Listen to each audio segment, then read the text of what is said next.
course, miscellaneous fee na lang yung babayaran. Yung natipid, malaki, maliit. Isipin mo, hindi na scholar ka agad. Number 2, di ba pag scholar, they need to take the entrance scholarship examination. Ipapasa mo na, tataasan mo pa. Tama po ba? Pag ginamit nyo sa atin, wala nang exam, automatic scholar yung anak mo. Maganda o maganda? Kung maganda, isipin mo, kunwari may anak ka, valedictorian. Di ba? Presidente ng row 8. 8 taong nag-high school, di ba?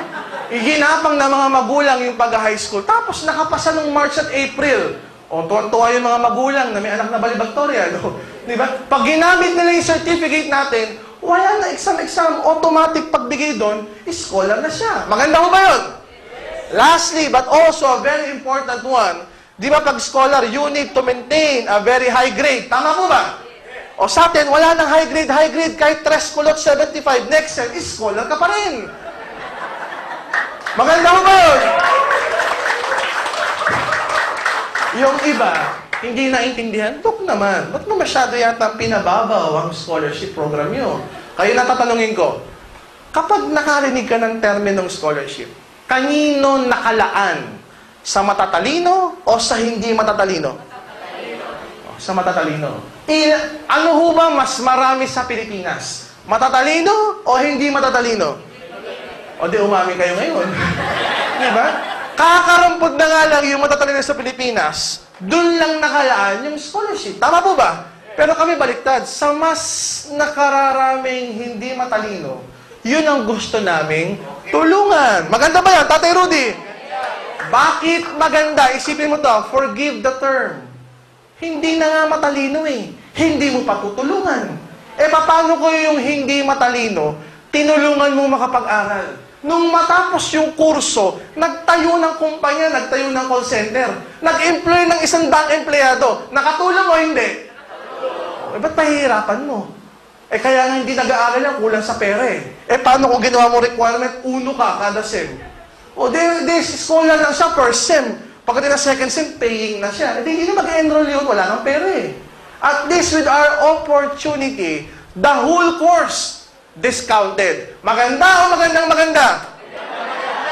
We also partnered with a certain school called Interface. Kung ang Datamex, they're offering short-term to 2-year courses. Interface are offering short-term, 2-year, 3-year, and 4-year, and even 5-year degree courses. May Bachelor of Science na ang pinag-uusapan natin. Maliwanag ba, mga magulang? So, hindi ito short-term 2-year, 4 and 5-year degree courses. Saan-saan meron ng Interface? Meron sila sa Recto Manila, Caloocan, Cabanatuan, Iloilo, Cebu, and Davao. Okay? Ano yung mga 5-year course na lang babanggitin ko? They have a BS Computer Engineering. Magkano yung BS Computer Engineering nila, yung tuition fee? Ang tuition fee nila is 15,000 per sem. 15. Okay? Plus may miscellaneous fee pa sila na 2,500 per sem. So ilan po ang total na dapat bayaran? 17,500 per sem. Listen to this. Pag ginamit niya yung AIM Global Transferable Scholarship Certificate, hindi niya nababayaran yung 17,500. Ang babayaran niya na lang is just 5,000 per sem, which is already a combination of the miscellaneous fee and the tuition fee. Yung natipid, malaki o maliit? Ay, malaki. Magkano yung natipid? I-minus mo yan, nakasave yung mga magulang ng 12,500 per sem. Yung natipid po ba, malaking tulong o hindi? Malaki. Sabi ng iba, ay, nakatipid ako ng 12,500 per sem. Akala mo, eto lang yung natipid mo. In reality, pag natapos niyo isang buong taon, nakatipid ka ng 25,000 per year. Tama, mali? Paano pag natapos niyo yung buong course, which happens to be a 5-year degree course, then nakatipid ka ng 125,000 sa buong course, saan mo pupulutin yan? Malaking tulong o hindi? Ay, malaki. Gusto niyo bang makipag-partner tayo sa mga sikat na school? Okay, kasi may itong mga binanggit ko, ito yung mga medyo hindi sikat.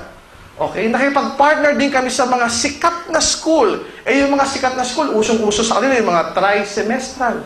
Di ba? Yung mga 4 at 5-year course, pinagkakasa nila sa 2 years lang. Pareho din lang ang malalaman, mas maganda pa. Narinig niyo rin mga ganun school? Gusto niyo ba makipag-partner tayo sa AMA? AMA, Computer Learning Center, 50% discount, all courses, all tuition fee. Maganda ba yun? Meron kaming tayak, Tagbilaran, Bohol. So kung gusto niyo mag-aral ng AMA, pumunta kayo sa Bohol. Biro lang ho, nakipag-partner kami sa some branches of AMA, giving us 50% discount, all courses, all tuition fees sa Tagbilaran, Bohol, sa Ormoc, sa Olongapo, Guagua, Pampanga, Bacoor, Cavite, Dasmariñas, Cavite, San Pedro, Laguna, Santa Cruz, Laguna, and Pasay, Tac, Corner, Bendia. Malapit na ba yun?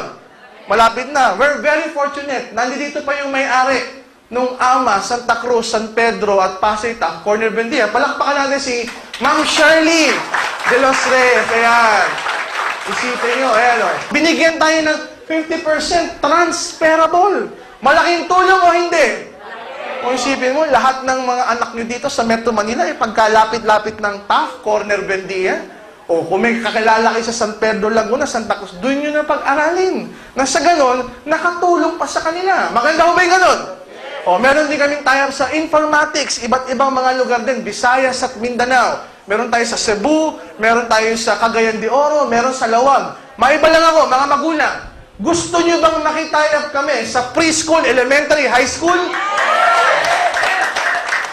Actually, nangyayari na. In Lawag, meron kami preschool, elementary, high school, college, informatics, lahat. 50% discount. Gusto nyo bang gawin natin yun sa Metro Manila? Sipin mo, lahat ng pag-aaral ng anak mo, puro discount. Diba? Balibagtorian yung anak mo. Awa ng Diyos, sa angkan mo, may skola. Sino pag nag-uusap? Pare, yung anak ko, elementary, high school, preschool, college, scholar. Oh, maganda ba yung ganun? Sumali ka lang ng N-Global, naging scholar na kagad mga anak mo. Diba? Maganda ho ba yung scholarship? Maganda ho ba yung mga products?